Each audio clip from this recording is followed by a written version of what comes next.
에베소서 47번째 시간으로 저희가 함께 봅니다. 4장에 들어와서 이 성도들의 삶에 대한 구체적인 실천 방안들을 배우고 있어요. 저희가 4장에 들어와서도 1절부터 지금 16절까지 보았는데요, 다양한 성도들의 삶에 관한 실제적인 권면들을 저희가 배우고 있는 중입니다. 주로 이런 말씀들을 배웠습니다. 사실 너무나 오랜 시간 동안 또 아주 잘게 나누었기 때문에 잘 기억은 나시지 않겠지만, 말씀을 보시면서 맞아, 이런 내용이 있었지 라고 한 번씩 되새겨 보면 좋을 것 같습니다. 첫 번째로, 모든 겸손과 온유로 하고 오래 참음으로 사랑 가운데서 서로 용납하라. 겸손과 온유함이 무엇인지, 오래 참는 것이 어떤 의미인지를 아주 자세하게 저희가 배웠습니다. 그 다음, 몸이 하나요 성령도 한 분이시니 이와 같이 너희가 부르심의 한 소망 안에서 부르심을 받았느니라. 이 부르심의 한 소망이 어떤 것인지를 말씀을 통해 또 가르쳐 주셨습니다. 우리 각 사람에게 그리스도의 선물의 분량대로 은혜를 주셨나니, 각 사람마다 받는 그 은혜의 분량이 다르다. 주관적으로도 또 외부적으로 볼 때에도 각 사람이 받는 은혜의 양, 분량이 다르구나라는 것을 아주 깊이 있게 살펴보았습니다. 아주 재미있는 시간이었죠. 말씀이 그렇게 가르쳐주고 있었습니다. 또 보세요. 그가 어떤 사람은 사도로, 어떤 사람은 선지자로, 어떤 사람은 복음 전하는 자로, 어떤 사람은 목사와 교사로 삼으셨으니 이는 성도들을 온전하게 하여 봉사일을 하게 하며 그리스도의 몸을 세우려 하심이라. 성도 각자에게 주신 각각 다른 부르심, 소명, 은사가 어떤 것이 있는지를 제가 자세히 설명을 드렸습니다. 그리고 이는 우리가 이제부터 어린아이가 되지 아니하며 사람의 속임수와 간사한 유혹에 빠져 온갖 교훈의 풍조에 밀려 요동하지 않게 함이라. 어린아이에 머물러 있는 신앙, 성장하지 않는 것, 미숙함 가운데 있는 것이 얼마나 큰 폐해가 있는지, 어떤 상태인지에 대해서 제가 자세하게 설명을 드렸었죠. 그리고 이제 마지막으로 2주 전에 이 말씀을 나눴었습니다. 지난주는 부활주간이어서 특별 메시지를 나눴고, 2주 전에 이 에베소서 말씀을 마지막으로 나눴었는데요, 오직 사랑 안에서 참는 것을 하며 범사에 그에게까지 자랄지라. 그는 머리니 곧 그리스도라. 그에게서 온몸이 각 마디를 통하여 도움을 받음으로 연결되고 결합되어 각 지체의 분량대로 역사하여 그 몸을 자라게 하며 사랑 안에서 스스로 세우느니라. 이렇게 돼 있었습니다. 사랑 가운데 진리를 말한다, 혹은 practicing the truth in love, 또는 speaking truth in love. 진리를 말한다, 찾는 것을 행한다, 진리를 연습한다가 어떤 의미인지를 제가 말씀을 드렸었습니다. 여러분, 성경은 단순히 우리가 한 부분만 잘하거나 혹은 영혼만 구원받으면 다 끝난다라고 성경은 그치지 않아요. 물론 우리의 구원, 영혼의 구원이 가장 중요하죠. 그런데 여러분, 복음이라는 것이 그렇게 얄팍한 것이 아닙니다. 우리의 모든 존재, 모든 총체적인 삶의 부분에 있어서 어떻게 변할 수 있는지에 대해서 너무나 자세하게 이야기하고 있습니다. 그래서 여기서 범사에, 그죠? 모든 일에, 모든 환경 속에서, 모든 분야에서, 심지어 내가 포기한 분야일지라도 나는 변하지 않을 거야, 심지어 상대방이 저 사람 저거는 안 변할 걸 라고 말하는 그 부분까지도 범사에 그리스도께까지 잘할 수 있다는 것을 성경은 이야기해 주고 있습니다. 그래서 이 말씀도 함께 봤었죠. 같이 한번 읽어봅니다. 데살로니가 전서요, 시작. 평강의 하나님께서 친히 여러분을 온전히 거룩하게 하시고 우리 주 예수 그리스도께 오실 때에 여러분의 영과 혼과 몸을 다 흠이 없게 지켜주기를 빕니다. 할렐루야. 여러분, 우리의 몸과 혼과 영이 그리스도 안에서 온전하여지는 것, 여러분, 그게 복음의 메시지입니다. 할렐루야. 뿐만 아니라 오직 사랑 안에서라고 했어요. 이 말의 뜻은 인격적인 관계를 포함한다는 것입니다. 인격적인 관계 안에서, 그 사랑 안에서 진리를 말하고 진리를 연습하고 진리를 행하는 것, 여러분, 그것이 성도의 삶에 주어진 특권입니다. 그러나 그럼에도 불구하고 사랑 안에서 인격적인 관계에서 해야 되기 때문에 불편할 때가 있어요. 쉽지 않을 때가 있죠. 사실 이런 인격적인 관계가 아닌 곳에서 진리가 아닌 것을 말할 때 아무런 부담이 없습니다. 나랑 별로 인격적인 관계 없는 곳에서 주식 얘기하고 정치 얘기하고 그럴 때 사실 별 부담이 없죠. 그런데 사랑 안에서 인격적인 관계 안에 진리를 서로 나눌 때 불편할 수 있어요. 그럼에도 불구하고 그것을 통하여서 우리는 어떻게 된다고요? 각 마디마다 연결되어 그리스도의 장성한 분량에까지 자랄 수 있다라고 설명해주고 있습니다. 그래서 바로 이어서 이렇게 얘기했죠. 각 마디를 통하여 도움을 받음으로 연결되고 결합된다. 여기서 말하는 것이 어떤 뜻인지 제가 또 자세하게 설명드렸는데요. 오늘은 시간이 없어서 좀 넘어가고요. 자, 여기까지가 제가 지금까지 4장에 들어와서 쭉 설명드렸던 간략한 복습이었습니다. 자, 이제 오늘의 본문 17절부터 들어갈 텐데요. 자, 여러분 또 한 번의 단락이 나뉩니다. 보세요. 에베소서 1장부터 3장까지는 굉장히 본질적인 이론에 대한 설명을 했었습니다. 하나님이 우리에게 어떠한 일을 하셨는지, 복음이 어떤 것인지, 도대체 기독교에서 믿는다는 것은 어떤 의미인지 이론적인 부분을 아주 잘 설명해 주셨습니다. 자, 4장에 들어와서는 어떤 내용이라고요? 성도들의 실천적인 삶에 대해서 나눠주고 있습니다. 그래서 이제 4장에서 들어와서 그런 우리가 성도의 삶을 통하여 할 수 있는 것들을 이야기해 주셨는데, 이제 전반부가 마무리되고 후반부의 내용으로 들어옵니다. 여러분 잘 들어보세요. 바울은 1절부터 16절까지는 아주 긍정적인 삶에 대한 권면을 해주셨는데요. 오늘부터는 17절부터는 이방인처럼 사는 부정적인 삶에 대해서 가르쳐주면서 우리가 어떻게 살아야 할지에 대해서 권면을 해주고 있습니다. 기대가 되십니까? 말씀이 우리에게 계시하여 주실 것입니다. 자, 그래서 이제부터는 오늘 본문부터는 이렇게 하지 마세요, 이렇게 살지 마세요 라는 표현이 많이 나올 거예요. 벌써부터 조금 긴장되시죠? 부담도 되시고, 오늘과 또 다음 주에 다룰 17절부터 24절까지는 좀 교리적인 부분이고, 그리고 다음에 나눌 25절부터 32절 4장의 나머지 부분은 실천적인 부분이 나옵니다. 자, 그러면 오늘 본문을 같이 보도록 하죠. 17절입니다. 같이 한번 읽어볼까요? 시작. 그러므로 내가 이것을 말하며 주 안에서 증언하노니 이제부터 너희는 이방인의 그 마음에 허망한 것으로, 여기서 바울이 초반에 자 이제 내용을 좀 전환시키는 겁니다. 그죠? 17절에 초반에 이야기하면서 이렇게 강조했어요. 그러므로 내가 이것을 말하며 주 안에서 증언한다. 다른 번역에 보면 간곡히 권면한다, 당부한다. 영어로 여기 뭐라고 되어 있냐면 insist라고 되어 있어요. 아주 고집스럽게 이거는 꼭 지켜야 된다, 주장하는 거예요. affirm, testify 등의 단어를 써서 좀 강한 어조로 이야기하고 있습니다. 자, 이 말은 성경에서 바울이 어떤 자세로 이 말을 전하고 있는지에 대해서 하지 말아야 될 것, 멈추어야 될 것, 내려놓아야 할 것이 있다는 부분을 우리에게 설명해 주고 있습니다. 여러분 생각해 보십시오. 긍정적인 권면, 좋은 말, 이런 거 하세요, 이런 게 좋은 겁니다 라고 하는 것은 그렇게 불편하거나 마음이 어려워지지 않습니다. 여러분 기도 많이 하십시오. 할렐루야. 말씀을 더 가까이 하시기를 축복합니다. 하나님을 더 깊이 친밀하게 묵상하시고 또 서로 간의 관계에서 용서하고 사랑하고 은혜 안에 거하십시오 라는 이런 말은 굉장히 듣기도 좋고 하기도 쉽습니다. 여러분 그죠? 그런데 정말 간혹 이건 하지 마세요 라고 하는 말이 필요할 때가 있다는 것입니다. 자, 여러분 오늘 에베소서 몇 번째 시간이라고 말씀드렸죠?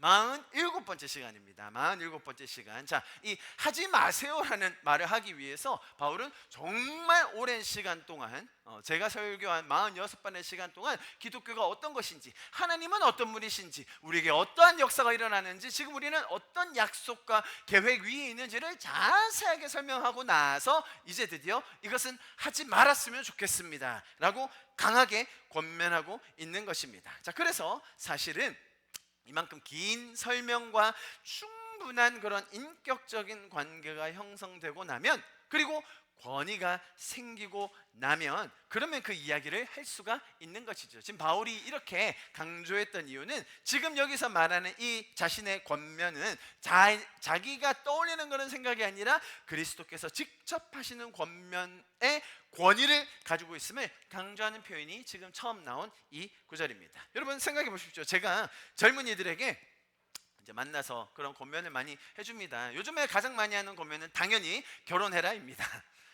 빨리 결혼해라입니다. 자녀 많이 낳아라입니다. 이번 주에도 제가 저기 청년들 모이는 집회 다녀왔지 않습니까? 그래서 갔다 왔는데 거기 보니까 아주 너무 사랑스럽고 신실한 우리 간사님들이 계시더라고요. 5명이 다 싱글로 한 명만 결혼하고. 그래서 제가 강력하게 얘기했죠. 결혼하시라고. 사역 안 해도 된다고. 결혼을 하라고. 자, 여러분, 그 얘기 제가 얼마든지 할 수 있습니다. 자녀 빨리 낳으시라고. 결혼 빨리 하시라고. 자, 그런데 이 말은 하기 힘들어요. 그 사람하고 연애하면 안 돼요. 이 말은 굉장히 세죠, 여러분. 결혼하세요. 그 하나님이 만들어주신 그 계획 안에서 좋은 사람, 신실한 가정을 이루시고 그 자녀의 풍성함을 누리십시오. 이 말은 얼마든지 할 수 있는데 그렇게 살면 안 돼요, 간사님. 잘못된 거예요. 그 사람 만나지 마세요. 이런 말은 쉽지 않겠죠. 바울이 지금 그 얘기하고 있는 거예요. 쉬운 말이 아닌 겁니다. 이해하시겠죠? 그래서 바울도 이런 말 하기 전에 아주 전조를 단단하게 깔고 있는 것입니다. 이건 그냥 내 말이 아니라 하나님께서 주신 권위로 하는 말이다라는 것을 강조하고 있는 거예요. 여러분, 우리가 성도 간의 신앙생활을 함에 있어서 우리 모두가 완전한 자가 아니기 때문에 그 누구라도 상대방에게 이거 하지 마세요 라는 말을 전함에 있어서는 굉장히 깊은 그런 사려 깊은 마음과 기도의 시간과 묵상과 거기에 더해 인격적인 관계가 있어야 할 것입니다. 이해하시겠죠? 그죠? 그렇다고 해서 어떤 것을 하지 말라라는 얘기를 완전히 하지 말라는 말은 아니죠. 그죠? 너무나도 명백한 하지 말아야 될 것이 여러 가지 있습니다. 여러분, 술 마시지 마세요.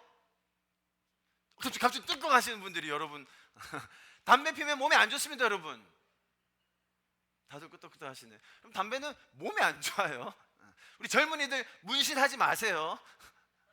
이미 한 사람은 어쩔 수 없지만 지우기 힘들어요. 그리고 아파요, 그죠? 많이 아팠죠? 지우는 건 더 아파요. 지우는 건 더 아파. 너무 힘들어요. 너무 힘들어.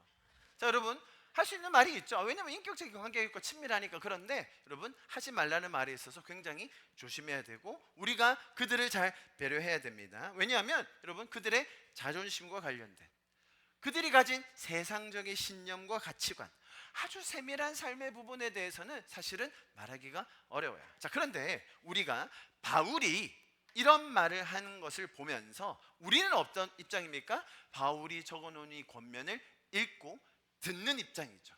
바울이 이제 우리에게 어떤 것을 하지 말아야 할 것. 잘 보세요, 여러분. 내려놓아야 할 것, 방향을 바꿔야 할 것에 대해서 우리에게 이야기해 주고 있어요. 자, 그렇다면 우리 듣는 사람으로서, 글을 읽는 사람으로서, 이것을 받아들이는 사람으로서는 우리가 이것을 다르게 접근할 수 있어야 됩니다. 비단 우리가 그것을 말하는 사람의 자리뿐만 아니라 듣는 사람의 자리에서 오늘 말씀을 볼 때 우리는 어떻게 생각할 수 있을까요? 하나님, 저에게 하나님의 사랑을 더 보여주세요. 하나님, 제가 믿음이 더 생길 수 있도록 도와주세요. 예, 그렇게 기도해야 합니다. 자, 그런데 오늘 본문에서 우리가 배울 수 있는 것은 뭐냐면 동시에 하나님, 제가 멈추어야 할 것이 무엇입니까? 하나님, 제 삶에서 이방인처럼 하고 있는 것은 어떤 것들이 있습니까? 주님, 계시해 주십시오. 주님, 가르쳐 주십시오. 주님, 보여주십시오. 제가 멈추게 해주세요. 제가 내려놓게 해주세요. 제가 이방인처럼 살지 않도록 저를 도와주세요 라는 기도가 필요한 지점이라는 거예요.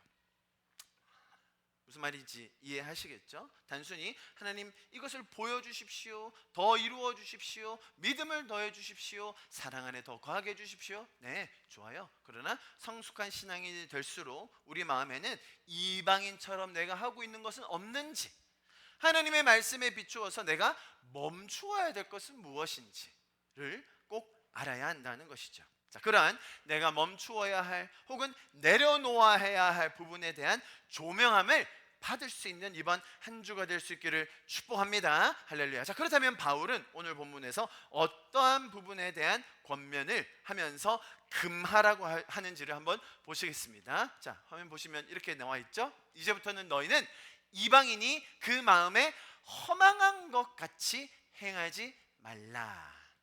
in the futility of their thinking이라고 되어 있습니다. 허망한 것. 자, 허망한 것이라는 말의 뜻은 이렇게 정의할 수 있습니다. 허망한 것은 무엇이냐?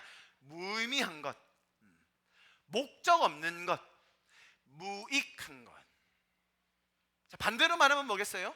의미 있는 것, 목적 있게 사는 것, 유익하게 사는 것이에요. 이해하셨습니까? 바울이 우리에게 권면하는 이방인의 삶이 뭐라고요? 무의미하고 목적 없고 무익한 삶입니다.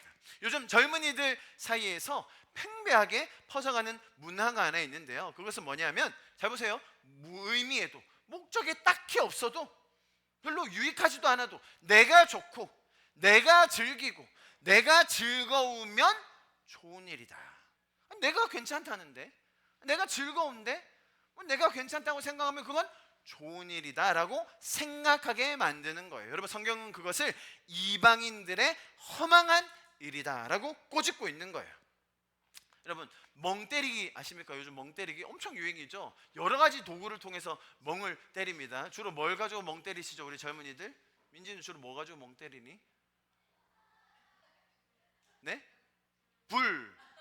불멍 아시죠? 불멍 할 데가 없어서 라이터 가지고 있다. 라이터 터진 이런 애들도 있다던데. 불멍, 물멍, 뭐 바다멍, 바람멍, 이게 뭔지 모르십니까? 그냥 불 보고 멍하니 있는 거예요. 이렇게 멍하게 있는 대회가 있는 거 아세요, 여러분? 대회? 엄청난 대회가 있어요. 거기 다 모여가지고 잔입에서 앉아서 젊은이들이 멍하니 있어야 돼요. 그래서 뭐 눈빛이 움직인다든지 뭔가 생각을 하는 거 보면 바로 탈락이에요. 그래서 한 3-4시간을 멍 때리고 있는 애가 우승해서 상금을 몇백만 원 타간다는 거 아닙니까, 여러분? 여러분 잘 들으세요. 이 진리입니다. 멍 때리는 건요, 멍 때리는 거예요.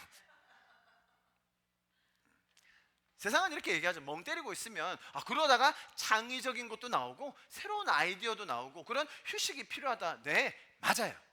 정말 주를 위해 열심히 살고 내게 주어진 일에 최선을 다하다가 쉼이 필요할 때 약간의 안식과 쉼을 누리는 건 누가 그것을 허망하다고 이야기하겠습니까? 그런데 내게 주어진 부르심과, 그래서 뭐예요? 의미와 목적과 내 삶에 어떤 유익이 있는지를 모른 채 에라 모르겠다 멍이나 때리자, 이건 잘못된 거라는 거예요. 요즘 젊은이들에게 유행하는 것, 이번 주말은 정주행 해야지. 잘 모르십니까? 정주행. 옛날에는요, 드라마라는 게 일주일에 한 번씩 했었습니다, 여러분. 같은 시리즈. 목요일날 저녁에 보면 기다렸다가 그 다음 주 목요일날 저녁에 보는 거잖아요. 그리고 다시 볼 수도 없었어요. 요즘 어떻게 하냐면요, 처음부터 안 봐요. 다 나올 때까지 기다려. 굳이 보면 궁금해지니까, 그죠? 다 나올 때까지 기다렸다가 어떻게 해요? 주말에 몰아봐요. 저기 끄떡끄떡거리면서 웃는 친구들이 여러 명 있잖아요, 그죠? 근데 보통 그게 얼마나 시간이 걸리냐면, 시리즈가 기본은 10편이고요 많게는 한 50편 됩니다. 한 개마다 1시간씩 걸려요. 그럼 그 다 보려면 얼마나 걸리겠어요? 한 2박 3일을 아무것도 안 하고 그것만 쭉 봐야 돼요. 그게 재밌거든. 그렇게 해야 뭔가 했다고 느껴요. 제가 정주행 자체가 나쁘다는 게 아니라 그 동기와 지금 여기서 말하는 마음의 허망한 것, 무의미하게 내가 뭔가를 배우기 위해서 그 시리즈에 정말 다양한 유익한 내용이 있으니까 잘 봐야겠다, 배우겠다. 누가 그걸 뭐라고 하겠습니까? 그런데 성경에서 꼬집는 건 뭐라고요? 무의미하게 목적 없이 무익함 가운데 사는 것은 이방인들이 하는 것이다라고 우리에게 지적해주고 있어요. 여러분 이렇게 얘기합니다. 에베소서 5장의 말씀 같이 읽읍시다. 시작. 그런즉 너희가 어떻게 행할지를 자세히 주의하여 지혜 없는 자같이 하지 말고 오직 지혜 있는 자같이 하여 세월을 아끼라. 때가 악하니라. 그러므로 어리석은 자가 되지 말고 오직 주의 뜻이 무엇인가 이해하라. 여러분 성도는요, 세월을 아낄 수 있는 자들입니다. 우리의 짧은 이 땅에서의 삶이, 잘 들어보세요, 나 자신뿐만 아니라 타인의 영혼에 대해서도 영향을 끼칠 수 있다는 걸 알기 때문이죠. 그만큼 우리의 삶이, 우리의 시간이, 우리에게 주어진 그 많은 자원들이 소중하다는 것을 하나님께서는 다시 설명해 주고 있는 것입니다. 여러분, 나 하나만 건사하고 나만 잘 살려고 한다면 사실 인생의 의미, 목적, 유익 딱히 생각 안 해도 됩니다. 거기서 한 걸음 더 나아가 고난이나 희생이나 섬김 필요 없을지도 모릅니다. 그러나 성도의 삶은 거기서 그치는 것이 아닌 것이죠. 나 하나만 건사하고 나 하나만 잘 살려고 하는 것이 성도의 삶이 아닌 것입니다. 할렐루야, 아멘. 우리는 그런 부르심이 있는 자들입니다. 그래서 허망한 삶을 살지 않고 하나님의 지혜와 하나님의 그 부르심에 반응하실 수 있기를 축복합니다. 여러분, 하나님의 부르심에 반응하는 삶이요, 이런 것입니다. 우리가 알거니와 하나님을 사랑하는 자, 곧 그의 뜻대로 부르심을 입은 자들에게는 뭐라고요? 모든 것이 합력하여 선을 이룹니다. 뿐만 아니라 같은 로마서에서요 11장 29절, 하나님의 은사와 부르심에는 후회하심이 없느니라. 아멘, 아멘. 후회하심이 없다는 말은 하나님이 번복하지 않으신다는 말입니다. 그의 부르심은 우리가 생각하는 그런 어려운 길, 고난의 길만이 아니에요. 오히려 하나님은 모든 것을 합력하여 선을 이루심으로 우리가 세월을 아껴서 이방인의 허망한 대로 살지 않고 그분의 부르심에 살 때에 가장 영광스러운 삶이 있다는 것을 우리에게 가르쳐주고 있는 것입니다. 할렐루야. 그래서 세상에서 허망함으로 우리를 짓누려고 할 때에 그분의 영광스러운 부르심으로 나아가는 저와 여러분 될 수 있기를 축복합니다. 할렐루야. 자, 그 다음 구절 바로 넘어가 봅니다. 18절 보세요. 그들의 총명이 어두워지고 그들 가운데 있는 무지함과 그들의 마음이 굳어짐으로 말미암아 하나님의 생명에서 떠나 있도다. 조금 번역이 안 와닿아서 쉬운 번역으로 가져와 봤습니다. 보세요. 그들은 그들 속에 있는 무지와 그들의 마음의 완고함 때문에 지각이 어두워지고 하나님의 생명에서 떠나 있습니다. 자, 여기서 처음에 어떤 것을 강조하죠? 보세요. 총명이 어두워졌다, 지각이 어두워졌다라고 설명합니다. 이 말의 뜻은 이해력 혹은 감각이 떨어지는 것을 말합니다. 세상에 대한 이해, 자기 자신의 상황에 대한 이해, 혹은 내가 가야 할 그 방향에 대한 감각, 지금 하나님께서 나에게 주시는 그 말씀과 메시지에 대한 그 감각, 이런 것들이 어두워져서 이해력과 감각이 떨어진다라는 것을 설명하고 있습니다. 이것은 결과예요. 자, 이렇게 된 원인을 두 가지 이야기해 줍니다. 잘 보세요. 첫 번째 뭡니까? 그들 가운데 있는 무지함이에요. 무지함 때문에 이런 이해력과 감각이 떨어집니다. 자, 여러분, 우리가 무지하다라는 게 사실은 기본 값이에요. 디폴트가 우리는 무지하다라는 것을 인지하고 있어야 돼요. 그래서 성경은 항상 뭐라고 합니까? 여호와를 힘써 알자라고 이야기하는 것이죠. 우리는 하나님을 더 알아감으로 말미암아 우리의 삶의 풍성함, 원래의 계획, 하나님이 디자인하셨던 것을 더 많이 누릴 수 있게 됩니다. 그래서 무지함 가운데서 머물러 있는 것이 아니라 하나님을 더 알아가는 저와 여러분 될 수 있기를 축복합니다. 그렇게 하나님을 더 알아갈 때에 어떻게 된다고요? 내 삶에 대한 이해, 세상에 대한 이해, 하나님이 일하시는 것에 대한 감각이 살아난다는 것이죠. 이해하셨습니까? 자, 두 번째, 자, 이게 참 어려운 부분입니다. 왜 이런 이해력과 혹은 감각이 떨어지느냐? 첫 번째로는 무지함, 두 번째로는 뭐라고요? 마음이 굳어졌다, 마음이 완고해졌다라는 거예요. 참 이게 어렵습니다. 마음이 딱딱해지는 것, 마음이 바뀌지 않는 것, 쉽게 말하면 고집 부리는 것, 내가 하고 싶은 대로 하는 것, 좀 내가 생긴 대로 살면 안 돼요? 이대로 내버려두면 안 됩니까? 그 마음 참 바꾸기 어려워요.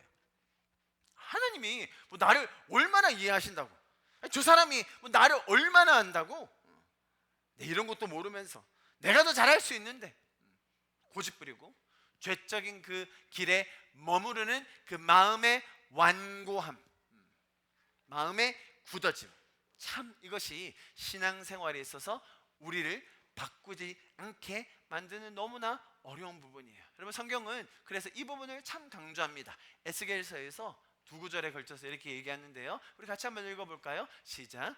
내가 그들에게 한 마음을 주고 그 속에 새 영을 주며 그 몸에서 돌 같은 마음을 제거하고 살처럼 부드러운 마음을 준다.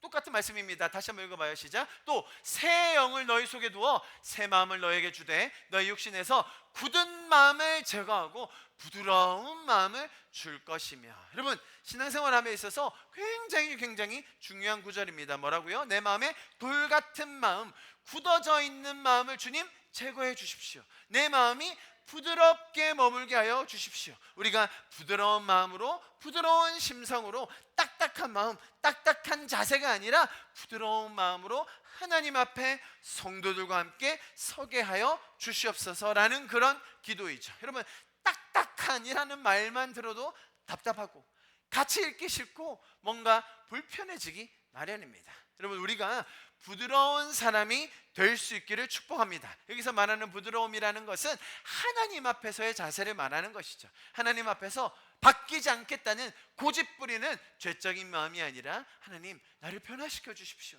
주님, 내가 멈추어야 할 것이 무엇인지를 가르쳐 주십시오. 내가 이방인처럼 살고 있는 게 무엇인지를 주님 보여주십시오. 나의 이해력과 나의 감각이 떨어지지 않도록 주님, 제가 무지하지 않게 머물러 있게 하시고 하나님을 더 알게 하여 주십시오. 내 마음이 완고하지 않도록, 이건 하나님도 변화 못 시키실 거예요. 이건 하나님도 해결하지 못하실 거예요. 이 상황은 하나님도 절대 풀지 못하실 거야. 그런 마음의 완고함을 내려놓는 것이죠.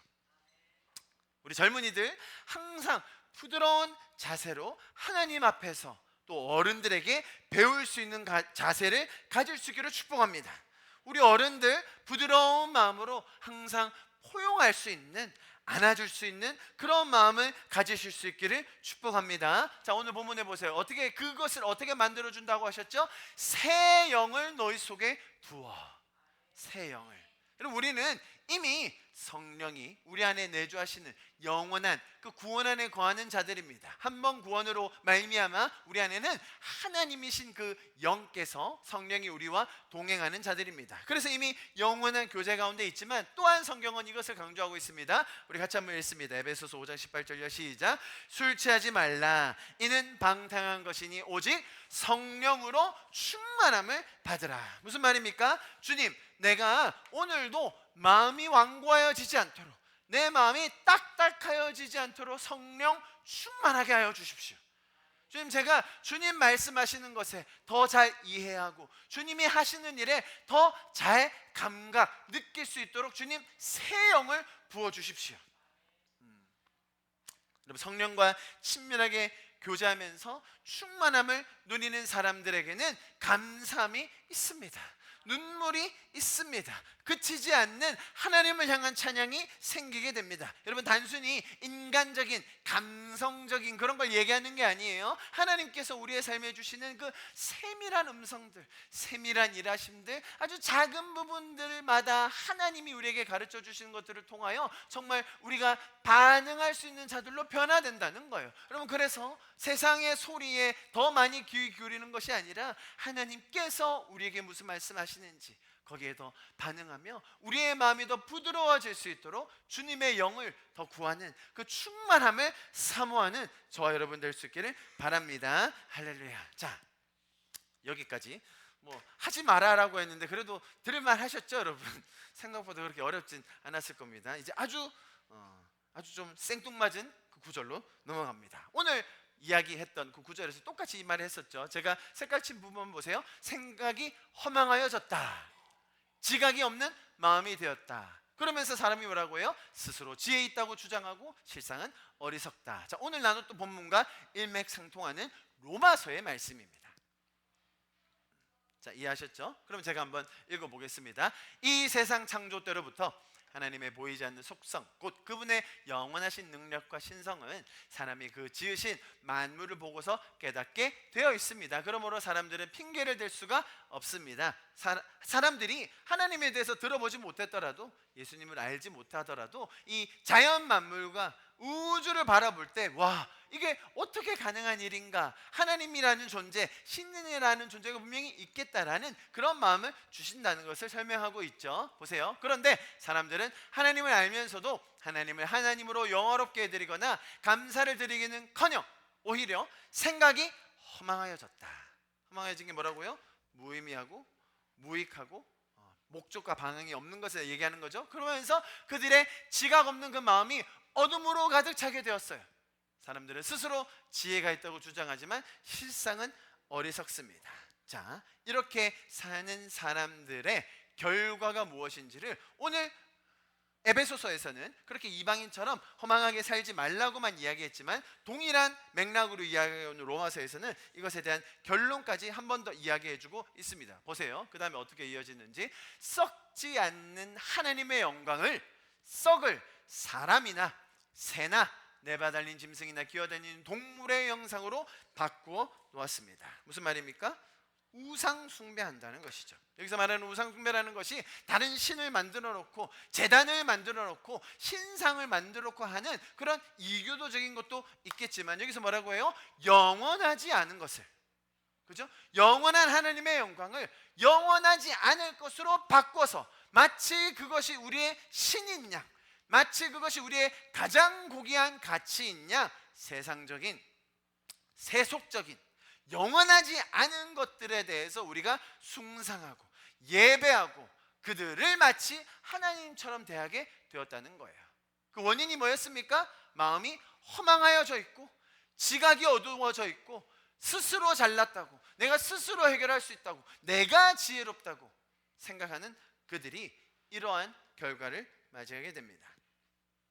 자, 여기까지는 우리가 그럴 수 있구나라고 생각할 수 있어요. 또 우리의 삶도 돌아볼 수 있죠. 내가 영원하지 않은 것을 하나님의 자리에 두고 있지는 않은지, 내가 이 땅에서 한정적인 것들에 목매고 있지는 않은지, 하나님께서 우리에게 보여주시는 그 영원한 가치와 의미와 목적과 방향이 있는데, 그것을 통하여 우리의 삶의 참된 가치와 의미를 누릴 수 있는데 내가 그렇게 살고 있지는 않은지 여러분 돌아보시면서 멈출 수 있기를 바랍니다. 기도하면서 내려놓을 수 있기를 바라요. 하나님이 우리에게 새 영을 부어주셔서 내 마음이 부드러워질 수 있기를 축복합니다.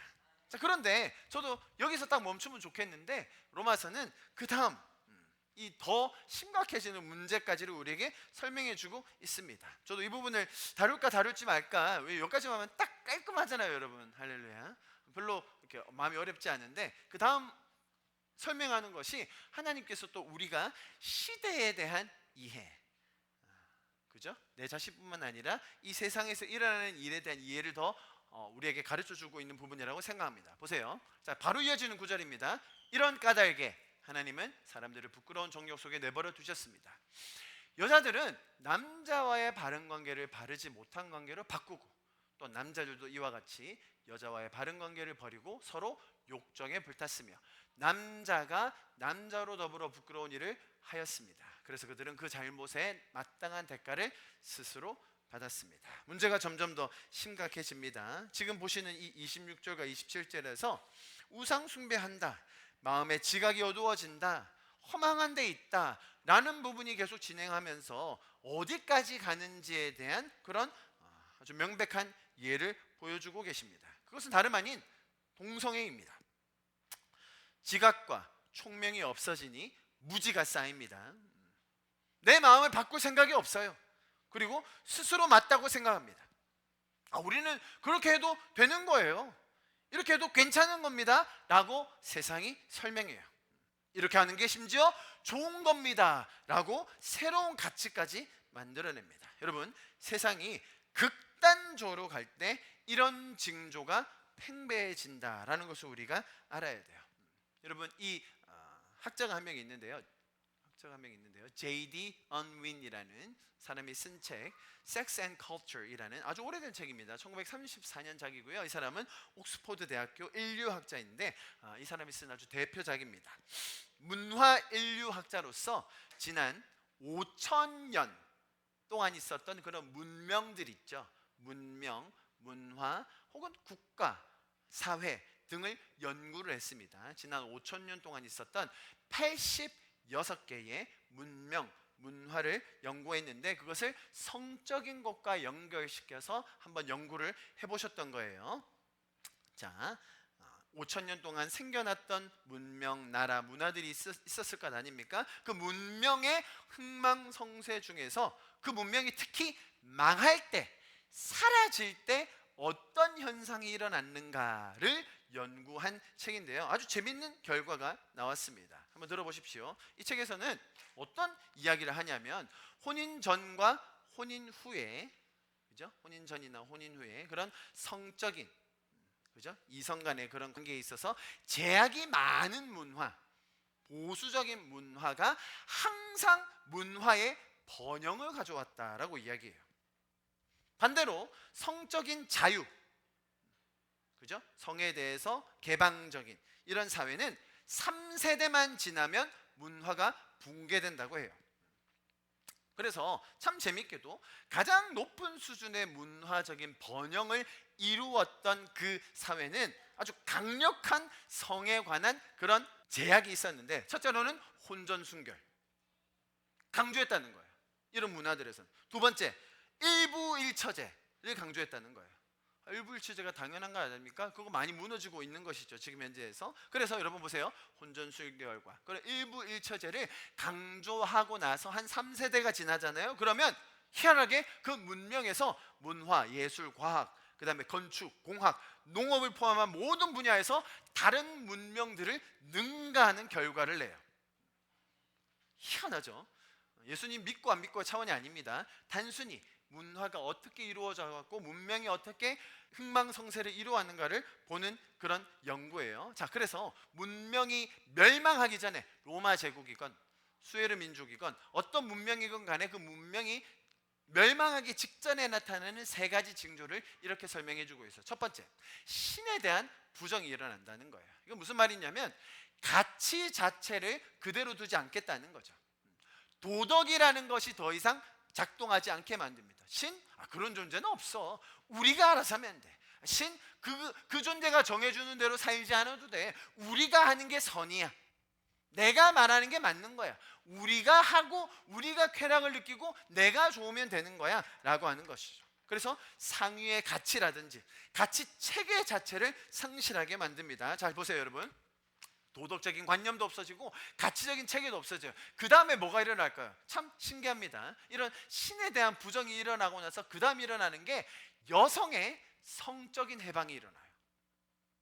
항상 여성들은 성에 대하여 억압받고 제약이 많은 그런 생각을 하면서 페미니즘이라든지 그런 여성 해방론에 대한 이야기가 많이 있었죠. 분명히 긍정적인 면도 있었지만 대부분 어느 쪽으로 가느냐? 여성도 성적인 즐거움과 성적인 것을 마음껏 누릴 자유와 권한이 있다라고 주장하기 시작해요.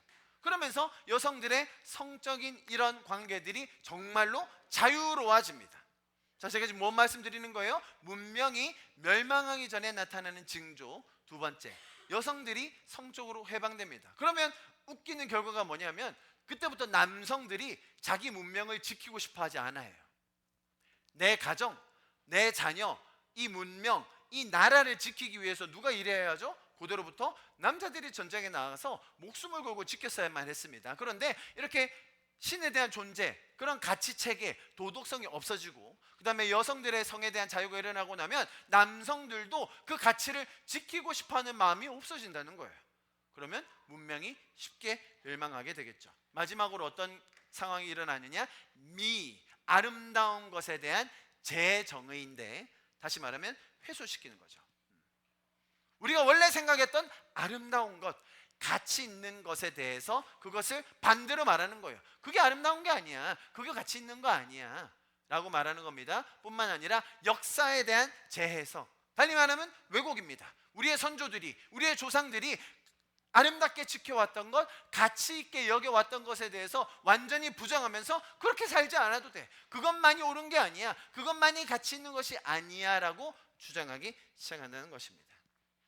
자, 여러분, 제가 왜 지금 이런 말씀을 드리고 있는 것이죠? 우리가 하나님을 떠나 무지한 채로 내 지각이 어두워져서 하나님이 일하시는 것에 대한 이해와 감각이 사라진 채로, 거기에 더해서 뭐라고요? 내 마음이 완고하여지면 어떤 결과가 나와요? 결국 영원하지 않은 것들을 영원한 것으로 대체하여 우상 숭배하게 되고, 그리고 부정적인 것들도 마치 당연한 것들로 예배하게 되고 섬기게 되고, 마지막으로 성경이 말하는 것, 남자가 남자를, 여자가 여자를, 그런 식으로 성에 대한 타락까지 일어나는 것을 설명하고 있는 것입니다. 거기에 한 가지 더 붙여드리는 예로 인류학자들도 동일한 것들을 연구하여서 우리에게 보여주었다는 것이죠.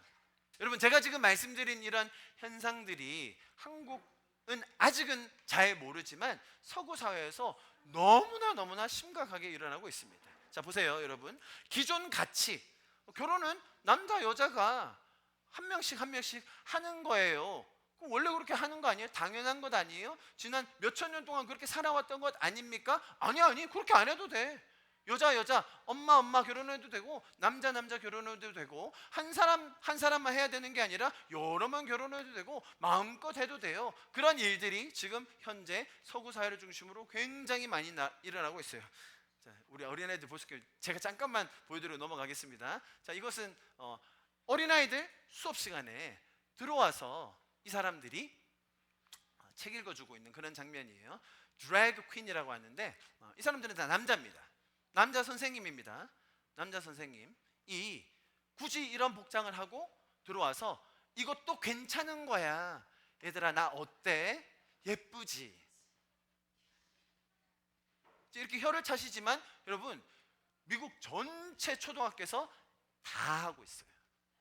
다 하고 있어요.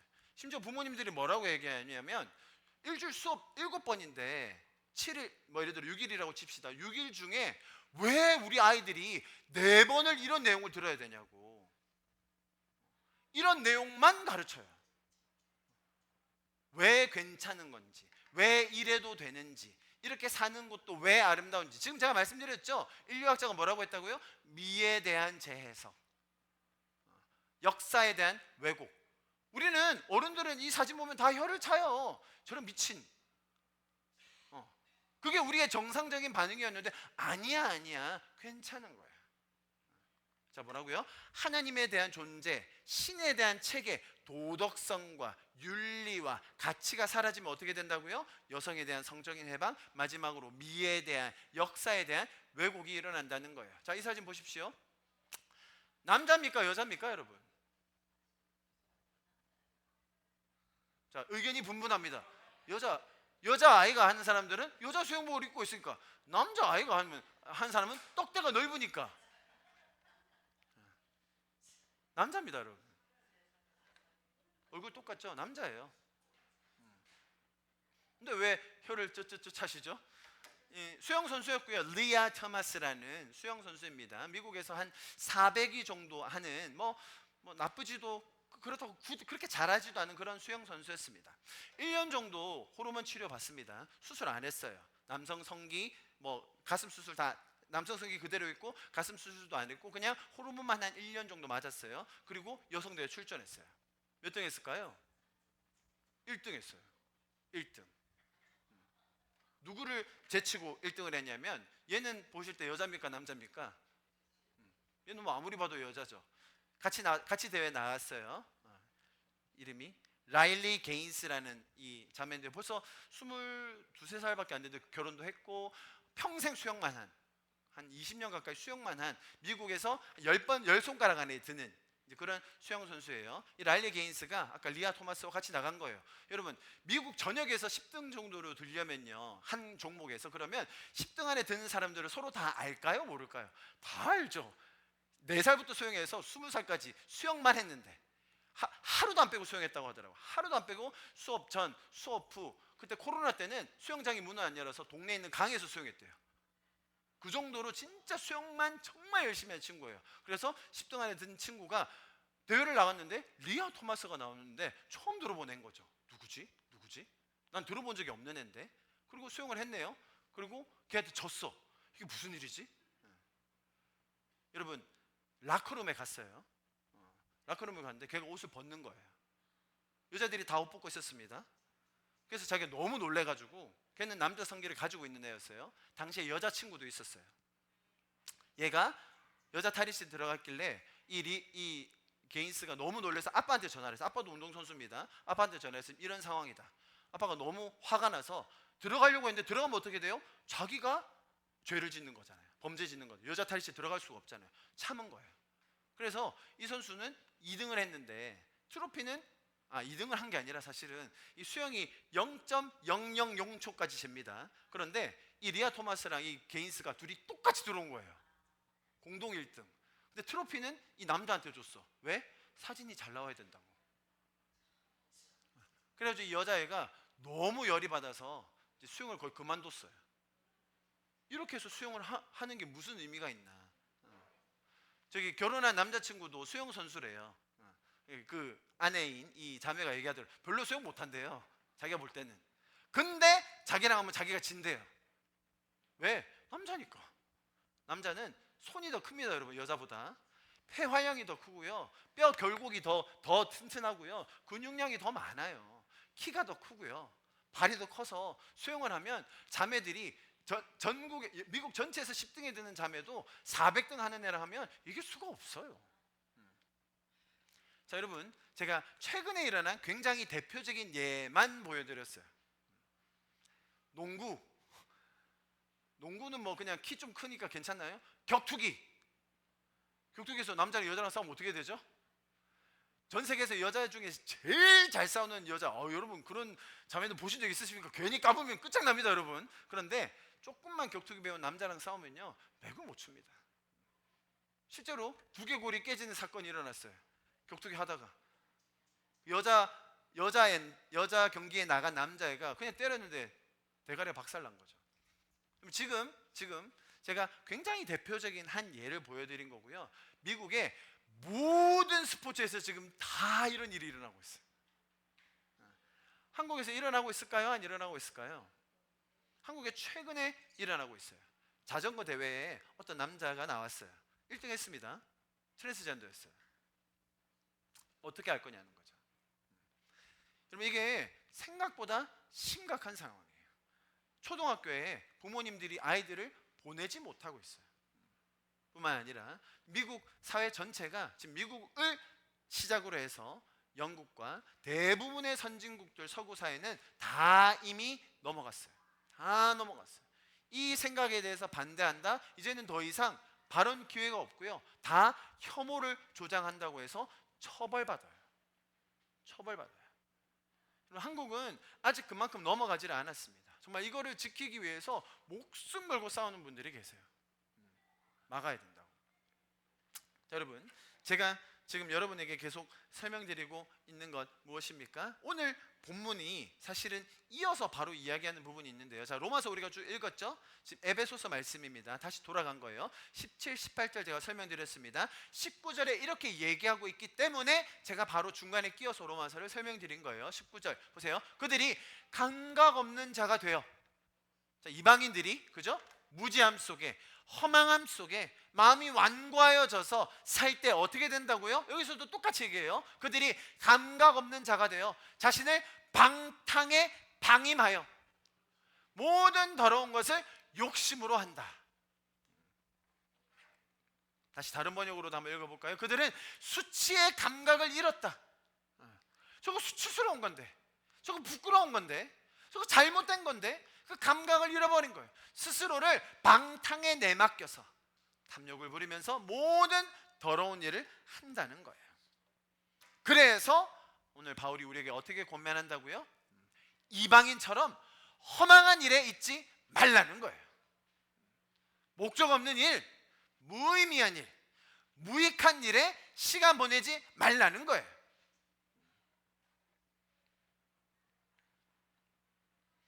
우리는 그런 부도덕함, 잘못된 것을 당연히 수치스러운 거다, 방탕한 거다, 탐욕적인 거다라고 이야기할 수 있는 자들입니다.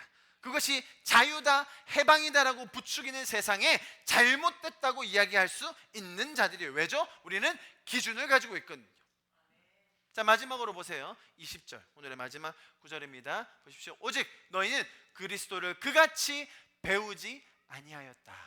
다른 번역으로 밑에 보세요. 그러나 여러분은 그리스도를 그렇게 배우지는 않았습니다. 20절에서 말하는 이 배우다라는 단어는요, 단순히 머리로, 지성으로 학습하는 것을 의미하는 것이 아닙니다. 오히려 제자가 되어서 철저하게 훈련받는 것을 이야기하고 있어요. 여러분 잘 들어보세요. 세상에서 말하는 그런 가치들, 세상에서 말하는 그런 메시지들, 뭐 좀 봐도 되겠지, 들어도 괜찮겠지, 뭐 다 하는 건데, 세상 살려면 그 정도는 다 해야 되는 것 아닌가? 나도 대학생이고 나도 성인인데 그 정도는 경험해보고 할 수 있는 것 아닌가? 그렇게 생각하게 만든다는 거예요. 여러분, 그것이 아니라 유혹과 미혹과 거짓말은 싸워서 대결하는 게 아니라 훈련된 상태로 피해야 되는 거예요. 지각과 총명이 더 어두워지는 것이 아니라 우리가 이렇게 그리스도를 배움같이 훈련됨으로 점점 더 밝아지고 더 깊어질 수 있기를 축복합니다. 우리의 이해력과 나의 그 하나님을 향한 감각이 날마다 더 살아날 수 있기를 축복합니다. 어떻게 해요? 그리스도를 내 마음에 더 모심으로 그 영이 날마다 나를 충만케 해주심으로 말미암아 주님, 내가 무지하지 않게 하여 주십시오. 주님, 나의 마음이 완고하여져서 주님, 뭐 이거는 괜찮겠죠. 세상에서 이렇게 하는 건데 다 그렇게 사는 거 아니에요? 그것이 아니라 부드러워진 마음으로, 하나님께서 주신 마음으로, 하나님 앞에 부드러운 자세로 서서 하나님이 나에게 말씀하시는 것, 하나님 나에게 깨닫게 하여 주시는 것, 하나님이 나로 이해하고 감각할 수 있도록 도우시는 것, 지각과 총명이 더 분명하여지고 하나님께서 주시는 그 메시지들이 더 선명하여질 수 있기를 축복합니다. 여러분, 이러한 훈련들은 시켜서만 하는 것이 아니라 자발적으로 할 수 있는 것입니다. 여러분, 성경을 더 배우는 훈련에 동참하실 수 있기를 축복합니다. 우리가 삶을 더 나누고 함께 기도하는 훈련이 여러분의 삶을 더 풍성하게 할 것입니다. 할렐루야. 여러분, 이렇게 훈련하는 삶, 당연히 시간도 들고요, 당연히 재정도 듭니다. 우리 청년 대학생들 매주 수요일마다 모여서 저랑 같이 시간 보내고 있습니다. 모이니까 좋죠? 네. 왜 좋은지 아세요, 여러분? 고기를 구워주거든요. 고기를 매주. 청년들은 몸만 오면 됩니다. 제가 다 고기도 사놓고 다 구워주거든요. 거기서 아멘이 나오시네요. 고기를 굽는 것도 아멘이 나올 수 있는 거예요, 여러분. 고기 미리 사놓고요, 무슨 얘기할지 미리 생각하고 시간 들여서, 재정 들여서 하고 있는 거예요. 여러분, 그럴 때에 또 많은 젊은이들이 유익을 얻습니다. 동일한 원리죠. 우리가 훈련하는 것이 필요해요. 세상의 그 무익한 메시지들, 허망한 삶들을 조장하는 것, 구분하기 쉽지 않을 때가 있습니다, 여러분. 그럴 때에 우리의 지각과 총명이 정말 새로워지고 주님께서 주시는 그 새 영이 내 안에 충만하여서 오늘도 내가 주님 앞에서 부드러운 마음으로, 주님 앞에 그 부드러운 자세를 가지고, 성도들 간에 이웃 앞에서 겸손한 자세로 이 세상을 이해하며 주님이 말씀하시는 그 감각들을 잘 가져서 살 수 있는 우리가 될 수 있기를 축복합니다. 우리가 그런 하나님을 배우는, 그리스도를 배우는 그 훈련에 기쁨으로 적극적으로 동참하며 동시에 또 다른 이들을 훈련시킬 수 있는 자들로 서 가실 수 있기를 축복합니다. 그래서 우리의 삶이, 그리스도인들의 삶은 세월을 아끼며 허망한 것에 머물러 있지 않으며 지혜 없는 자같이 되지 않고 지혜 있는 자가 되어서 하나님의 그 영광스러운 부르심에, 하나님의 그 영광스러운 목적과 삶에 동참할 수 있는 자들이 되는 것입니다. 우리의 삶은 주님이 주신 그 놀라운 풍성함으로 가득 찰 수 있는 것이, 그것을 하나도 놓치지 않고 주님 앞에서 다 누리고 또 나누는 저와 여러분 되실 수 있기를 축복합니다. 할렐루야. 우리 좀 같이 기도함으로 예배를 마무리하면 좋겠는데요, 우리 먼저 좀 그렇게 기도합시다. 사랑하는 주님, 오늘 정말 많은 우리에게 말씀하여 주셨습니다. 먼저는 주님, 내가 멈추어야 할 것이 무엇인지, 내가 내려놓아야 할 것이 무엇인지, 내가 행여나 이방인의 방식으로 살고 있는 것이 어떤 것인지를 주님 나에게 더 조명하는 한 주가 되게 하여 주시옵소서. 주님, 제가 허망한 곳에 머물러 있지 않겠습니다. 무의미하고 목적 없이 무익한 삶의 시간을 쓰지 않겠습니다. 주님, 나의 지각과 나의 이성을 더 총명하게 하여 주시옵소서. 내가 무지한 상태로 머물러 있는 것이 아니라 하나님을 더 알게 하여 주시옵소서. 나의 마음이 완고해지지 않고 날마다 주님 새 영을 부어주심으로 말미암아 나의 마음이 부드러워져서 주님과 더 교제하며 주님을 더 이해하며 주님을 더 닮아가는 이번 한 주가 되게 하여 주시옵소서. 우리 그렇게 우리의 마음을 주님 앞에 올려드리시면서 마지막으로 기도하고 예배를 마무리하면 좋겠습니다. 함께 기도하시겠습니다. 사랑하시는 주님, 감사합니다. 오늘도 무한 시절 지낼 때, 깊은 한숨 내쉴 때, 그런 풍경 보시며 탄식하는 분 있네. 고와 같이 너희를 버려 버려두지 않으리. 내가 너희와 영원히 함께하리라. 성령이 오셨네. 성령이 오셨네. 내 주에 보내신 성령이 오셨네. 우리 인생 가운데 신이 찾아오셔서 그 나라 꿈꾸게 하시네. 억눌린 자 같은 자, 억눌린 자 같은 자, 자유함이 없는 자, 피난처가 되시는 성령님 계시네. 아멘. 주의 영이 계신 곳에, 주의 영이 계신 곳에 참 자유가 있다네. 진리의 영이신 성령이 오셨네. 찬양합시다. 성령이 오셨네. 성령이 오셨네.